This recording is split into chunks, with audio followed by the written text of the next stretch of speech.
Hello বন্ধুরা, welcome to game plan FC. তো IPL 2024-এ Kolkata Knight Riders অর্থাৎ কেকেআর এর যে স্কোয়াড রয়েছে সেই স্কোয়াডের বেশ কিছু ইম্পর্টেন্ট বিদেশি আপাতত বর্তমানে কেমন ফর্মে রয়েছে সেই বিষয়ে কিন্তু আপডেট দেব তোমাদের এই ভিডিওতে, সেই বিষয়ে আলোচনা করব।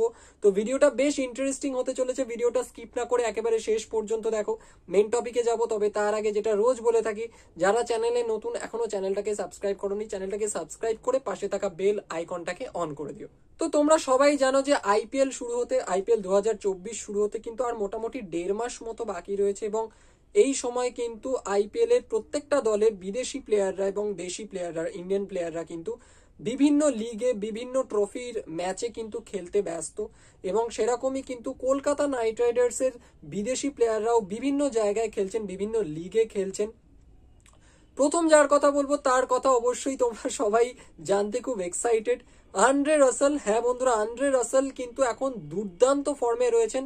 তোমরা হয়তো সবাই জানো যে আইএল টি20 2024 এই লিগে কিন্তু Andre Russell Abu Dhabi Knight Riders দলের হয়ে কিন্তু খেলছেন, এবং সেখানে কিন্তু মারাত্মক ফর্মে রয়েছেন। তার ব্যাটিং পরিসংখ্যান যদি আমি তোমাদের সামনে তুলে ধরি তাহলে কিন্তু বুঝতে পারবে যে আন্দ্রে রাসেল কতটা ভয়ানক ফর্মে এই মুহূর্তে রয়েছেন। তো আন্দ্রে রাসেলের লাস্ট 3-4টে ম্যাচের ব্যাটিং পরিসংখ্যান আমি তোমাদের সামনে তুলে ধরছি। তো লাস্ট যে ম্যাচটা আবুধাবি নাইট রাইডার্স এর ছিল শারজা ওয়ারিয়ার্স এর এগেনস্টে, সেই ম্যাচে কিন্তু আন্দ্রে রাসেল ব্যাট করার সুযোগ পাননি। তো তার আগের ম্যাচ দুবাই ক্যাপিটালস, সেই ম্যাচে কিন্তু 16 বলে 41 রান করেছেন আন্দ্রে রাসেল। সুতরাং বুঝতে পারছো স্ট্রাইক রেটটা জাস্ট নজর রাখো তোমরা, আমি যে স্কোর গুলো বলছি স্ট্রাইক রেটটা দেখো আন্দ্রে রাসেলের। তো 16 বলে 41 রান করেন দুবাই ক্যাপিটালস এর এগেনস্টে। তার আগের যে ম্যাচটা ছিল গালফ জায়ান্টস এর বিরুদ্ধে আবুধাবি নাইট রাইডার্স এর, তো গালফ জায়ান্টস এর এগেনস্টে কিন্তু আন্দ্রে রাসেল 13 বলে 30 রান করেন। ভাবো স্ট্রাইক রেটটার কথা, শুধু ভাবো। তার আগের ম্যাচ এমআই এমিরেটস এর বিরুদ্ধে ছিল আবুধাবি নাইট রাইডার্স এর, এবং সেখানে কিন্তু 17 বলে 46 রানের একটা মারাত্মক ইনিংস খেলেন আন্দ্রে রাসেল, যেখানে কিন্তু কোনো বাউন্ডারি ছিল না, 6খানা ওভার বাউন্ডারি ছিল। তার আগের ম্যাচ ছিল আবুধাবি নাইট রাইডার্স এর ডেজার্ট ভাইপার্স এর এগেনস্টে, এবং সেখানেও কিন্তু 10 বলে তিনি 24 রান করেন। সুতরাং বুঝতেই পারছো আন্দ্রে রাসেলের যে ফর্মটা এই মুহূর্তে রয়েছে সেটা যদি তিনি আইপিএল 2024-এও কন্টিনিউ করতে পারেন তাহলে কেকেআর কিন্তু বেনিফিট পাবে এই ফর্মটার, এবং একটা ভালো আইপিএল সিজন কিন্তু আমরা দেখতে পাবো কেকেআর এর তরফ থেকে। তো এরপর যার কথা বলবো তিনি আরেকজন ক্যারিবিয়ান সুপারস্টার, তিনি কিন্তু আর কেউ নন, অবশ্যই সুনীল নারায়ণ। তো সুনীল নারায়ণ কিন্তু বেশ ভালো ফর্মে রয়েছেন, তিনিও কিন্তু আইএল টি20 2024 যে লিগটা হচ্ছে সেখানে কিন্তু আবুধাবি নাইট রাইডার্স এর হয়েই খেলছেন।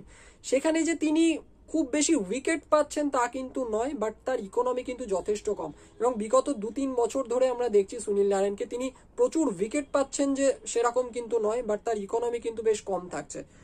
তো আবুধাবি নাইট রাইডার্স এর লাস্ট যে ম্যাচটা ছিল শারজা ওয়ারিয়ার্স এর এগেনস্টে, সেখানে কিন্তু সুনীল নারায়ণ খেলেননি। তার আগের ম্যাচটা তিনি খেলেছিলেন দুবাই ক্যাপিটালস এর এগেনস্ট, সেখানে কিন্তু তিনি 3 উইকেট নেন এবং 22 রান নেন 3 ওভারে। তার আগের ম্যাচে গালফ জায়ান্টস এর এগেনস্টে কোনো উইকেট তিনি পাননি, 22 রান দিয়েছিলেন 4 ওভারে। সুতরাং ইকোনমিটা দেখো যথেষ্ট কম, 6-এরও কম ইকোনমি। তার আগের ম্যাচে এমআই এমিরেটস 4 ওভারে 31 রান দেন, কোনো উইকেট পাননি, এখানে ইকোনমিটা একটু বেশি ছিল।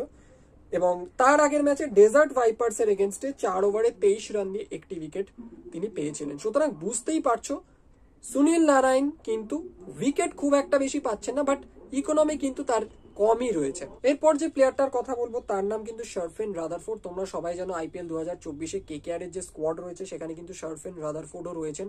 মিনি অকশনে কিন্তু কলকাতা নাইট রাইডার্স শারফেন রাদারফোর্ডকে দলে নিয়েছিল, এবং শারফেন রাদারফোর্ড কিন্তু আইএল টি20 2024 লিগে কিন্তু ডেজার্ট ভাইপার্স এর হয়ে খেলছেন, এবং ডেজার্ট ভাইপার্স এর হয়ে তিনি ব্যাটিং করার সুযোগও পাচ্ছেন, বাট তার ফর্ম কিন্তু খুব একটা ভালো নয়, তার ফর্ম কিন্তু চিন্তায় রাখবে কেকেআর ম্যানেজমেন্টকে। তো শারফেন রাদারফোর্ড তার যে ব্যাটিং পরিসংখ্যান আইএল টি20 2024-এ সেটা আমি তুলে ধরছি লাস্ট 3-4টে ম্যাচের।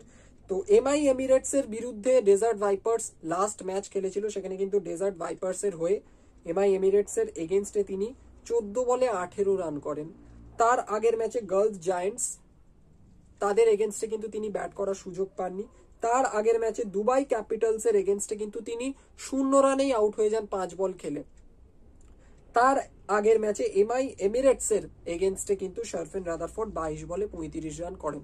সুতরাং খুব যে ভালো ফর্মে আছেন সেরকম কিন্তু বলা যাবে না। শারফেন রাদারফোর্ডকে কিন্তু basically Kolkata Knight Riders Andre রাসেলের ব্যাকআপ হিসাবেই দলে নিয়েছে। তো দেখা যাক তিনি আইপিএল শুরু হওয়ার সময়, আইপিএল 2024 শুরু হওয়ার আগে পর্যন্ত তার ফর্ম ফিরে পান কিনা। নেক্সট যে দুজন বিদেশি প্লেয়ারের কথা বলবো কলকাতা নাইট রাইডার্স এর যে স্কোয়াড রয়েছে আইপিএল 2024-এর, সেখানে তো দুজন ফরেন ওপেনার ব্যাটসম্যান গুরবাজ এবং জেসন রয়। তো রহমানুল্লাহ গুরবাজ এবং জেসন রয়, কিছুদিন আগে আমি একটা ভিডিওতে তোমাদের জানিয়েছিলাম যে রহমানুল্লাহ গুরবাজ এবং জেসন রয় সেই পয়েন্ট অফ টাইমে, সেই সময় কিন্তু দুজনেই বেশ ভালো ফর্মে ছিলেন পাস্ট টেন্স। এখন কিন্তু আর তারা ভালো ফর্মে নেই। তাদের রিসেন্ট ফর্ম, বর্তমান যে ফর্ম রয়েছে সেই ফর্ম কিন্তু মোটেও স্বস্তিতে রাখবে না কেকেআর ম্যানেজমেন্টকে। তাদের দুজনেরই ব্যাটিং পরিসংখ্যান আমি তোমাদের সামনে তুলে ধরছি, তাহলেই বুঝতে পারবে যে তাদের ফর্মটা কিন্তু অনেকটা ড্রপ করেছে এবং তারা কিন্তু খুব ইনকনসিস্টেন্ট। তো রহমানুল্লাহ গুরবাজের কথা প্রথম যদি বলি, গুরবাজও কিন্তু আইএল টি20 2024-এ খেলছেন এবং তিনি কিন্তু দুবাই ক্যাপিটালস এর হয়ে খেলছেন। তো দুবাই ক্যাপিটালস এর লাস্ট যে ম্যাচটা ছিল গালফ জায়ান্টস এর এগেনস্টে, সেখানে কিন্তু রহমানুল্লাহ গুরবাজ 14 বলে 15 করেন। তার আগের ম্যাচ আবুধাবি নাইট রাইডার্স এর এগেনস্টে, সেখানে কিন্তু তিনি 0 রানে আউট হয়ে যান 3 বল খেলে। তার আগের ম্যাচ ডেজার্ট ভাইপার্স, সেখানে ডেজার্ট ভাইপার্স এর এগেনস্টে কিন্তু 3 বলে 4 রান করে আউট হয়ে যান। এবং তার আগের ম্যাচ শারজা ওয়ারিয়র্স এর এগেনস্টে কিন্তু 9 বলে 9 রান করে আউট হয়ে যান গুরবাজ। সুতরাং চিন্তায় রাখবে এই ফর্মটা গুরবাজের কেকেআর ম্যানেজমেন্টকে। এছাড়াও এবছর কেকেআর স্কোয়াডের আর একজন যে বিদেশি ওপেনার রয়েছেন জেসন রয়, যারও ফর্ম ভালো ছিল, আমি বলেছিলাম কিছুদিন আগে ভিডিওতে, এখন তার ফর্মও কিন্তু ড্রপ করেছে, তিনিও কিন্তু খুব একটা ভালো ফর্মে নেই।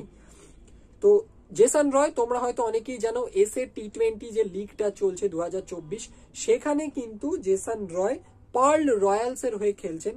এবং জেসন রয়ের লাস্ট 3-4টে ম্যাচের ব্যাটিং পরিসংখ্যান যদি তোমাদের সামনে তুলে ধরি, তাহলেই বুঝতে পারে যে রয়ের ফর্মও কিন্তু খুব একটা ভালো নয়। তো সানরাইজার্স ইস্টার্ন কেপের বিরুদ্ধে পার্ল রয়্যালস এর লাস্ট ম্যাচ ছিল এবং সেখানে কিন্তু জেসন রয় 8 রান করেন 11 বলে।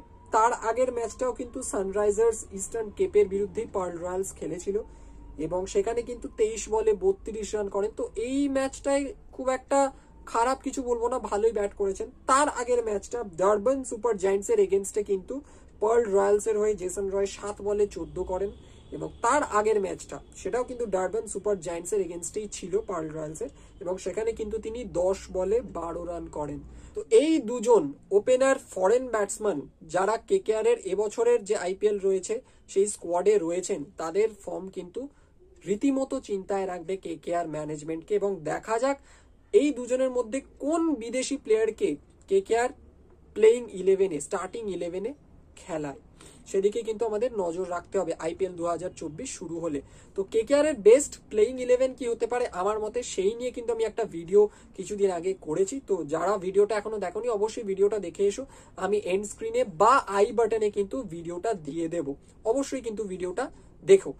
তো এরপরে যার কথা বলবো তার নাম মিচেল স্টার্ক। এবং মিচেল স্টার্ক কিন্তু তোমরা হয়তো অনেকে জানো যে কিছুদিন আগে ওয়েস্ট ইন্ডিজ এবং অস্ট্রেলিয়ার টেস্ট সিরিজ হচ্ছিল এবং সেখানে কিন্তু অস্ট্রেলিয়ার হয়ে মিচেল স্টার্ক খেলছিলেন। 2টো টেস্ট ছিল ওয়েস্ট ইন্ডিজের এগেনস্টে অস্ট্রেলিয়ার, এবং 2টো টেস্টে কিন্তু মিচেল স্টার্ক খেলেছিলেন এবং যথেষ্ট ভালো পারফর্ম করেছেন। এবং টোটাল আমার যতদূর মনে পড়ছে যে 2টো টেস্ট মিলে কিন্তু উনি 7টা বা 8টা উইকেট তিনি নিয়েছিলেন। বেশ ভালো ফর্মেই রয়েছেন মিচেল স্টার্ক। আমরা চাইবো মিচেল স্টার্ক যেন ভালো ফর্মে থাকেন এবং এই ভালো ফর্মটা যেন তিনি আইপিএল 2024-এও ধরে রাখতে পারেন। তো ভিডিওটা এখানেই শেষ করছি। যদি এই ভিডিওটা ভালো লেগে থাকে অবশ্যই লাইক করো, শেয়ার করো, এবং তোমাদের যদি কিছু বলার থাকে কেকেআর টিমকে নিয়ে, কেকেআর টিমের স্কোয়াড যেটা রয়েছে সেটা নিয়ে বা অন্য কোনো ব্যাপারে, অবশ্যই কমেন্ট বক্সে কিন্তু জানাবে। তো পরের ভিডিওতে দেখা হচ্ছে, এখনকার মতো টাটা।